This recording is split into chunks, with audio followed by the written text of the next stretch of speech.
बिल्लाहि मिनश्शैतानिर्रजीम बिस्मिल्लाहिर्रहमानिर्रहीम अल्लाहुम्मा सल्लि अला मुहम्मद व आले मुहम्मद। मोमिनीन कराम, मालूमाती तारीखी सिलसिला जारी है। आज हम जिक्र करेंगे कि नजफ़ अशरफ जहाँ मौला अमीर कायनात अली इब्न अबी तालिब दफन है, और वो कहाँ दफन है? हज़रत आदम और नूह के पहलू में दफन है। ये काफ़ी वसी तारीख़ है। हज़रत आदम वहाँ कैसे दफन हुए, हज़रत नूह वहाँ कैसे दफन हुए, थोड़ा सा जिक्र करता चलूँ। हज़रत आदम का ताबूत हज़रत नूह यहाँ लेकर आए थे। हज़रत नूह का तूफ़ान जो है वो कूफ़ा, मस्जिद कूफ़ा से शुरू हुआ था। वही घर था हज़रत नूह का, वही तंदूर जहाँ से ये सैलाब निकला था, तूफ़ान निकला था, ये वही तंदूर था जहाँ हज़रत नूह की बीवी रोटियाँ पकाती थी। और ये मकाम मस्जिद कूफ़ा में उसके सहन में मौजूद है। वहाँ से ये तूफ़ान उभरा और पूरी ज़मीन को इस तूफ़ान ने गर्क कर दिया।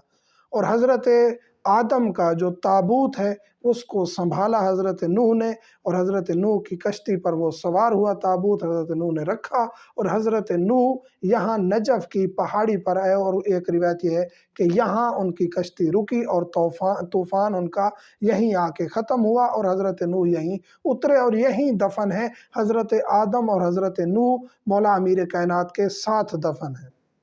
एक ही कब्र में हज़रत आदम, हज़रत नूह और मौला अमीर कायनात दफन है। और इसकी काफ़ी वसी तारीख़ है जो इंशाअल्लाह कभी हम क़िससुल अंबिया में ज़िक्र करेंगे।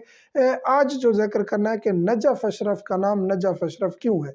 नजफ़ अशरफ की बहुत वसी तारीख़ है, बहुत वसी तारीख़ है। ये वो शहर है जिसके बारे में जाफ़र सादिक़ अलैहिस्सलातु वस्सलाम की रिवायत है कि जब पहला फरिश्तों ने सजदा ज़मीन पर किया था तो वो नजफ़ अशरफ की ज़मीन थी, सरज़मीन थी। और इसके बारे में हज़रत इब्राहीम के वाक़यात और बाकी चीज़ें, और ये मौला फरमाते हैं कि ये बुलंद व बाला वसी व अरीज़ पहाड़ था। नजफ़ अशरफ को जो मौजूदा टीला शहर है जहाँ मौला दफन है, वादी सलाम है, इर्द गिर्द का इलाका है, ये बुलंद और वसी पहाड़ था। जब तूफ़ान उभरा, हज़रत नूह के एक बेटे ने कहा मैं इस पहाड़ पे चढ़ जाऊँगा। मुख्तलिफ नाम ज़िक्र किए गए हज़रत नूह के इस बेटे के कि कौन सा गर्क हुआ, और हज़रत नूह के इस बेटे ने कहा कि जी मैं पहाड़ पे चढ़ जाऊँगा। तो ये बात नागवार गुजरी, हज़रत नूह को बुलाते रहे बार बार, और जब ये पहाड़ पर चढ़ा तो वहाँ आवाज़ कुदरत आई, ऐ पहाड़ क्या तू इसको जगह दे देगा, बचा लेगा?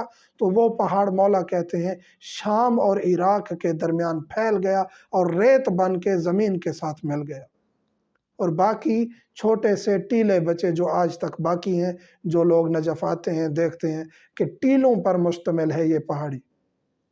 यहाँ तूफ़ान नूह रुका, और यही वो जगह है। और उस समंदर का नाम नय था, और जब यहाँ आके रुका तो उसका नाम जफ़ यानी जफ़ाफ़ यानी खुश्क होना। तो इस वजह से समंदर यहाँ आके खुश्क हुआ, इस वजह से इसका नाम नजफ़ यानी नजफ़ ठहर गया, और इसका नाम आज तक नजफ़ है। अशरफ इसलिए है कि यहाँ मौला अमीर कायनात दफन है, अंबिया दफन है, वादी सलाम है। और वादी सलाम वो जगह है जहाँ रिवायात के मुताबिक 70,000 अंबिया दफन है। तो खुदावंद करीम हमें बार बार नजफ़ अशरफ की, करबला मुअल्ला की ज़ियारत नसीब फरमाए, और इन मकामात से रूहानियत अख़ज़ करने की तौफ़ीक़ अता फरमाए। मोमिन समझ तुम्हें दुआ में याद रखा करें। अल्हम्दुलिल्लाहि रब्बिल आलमीन।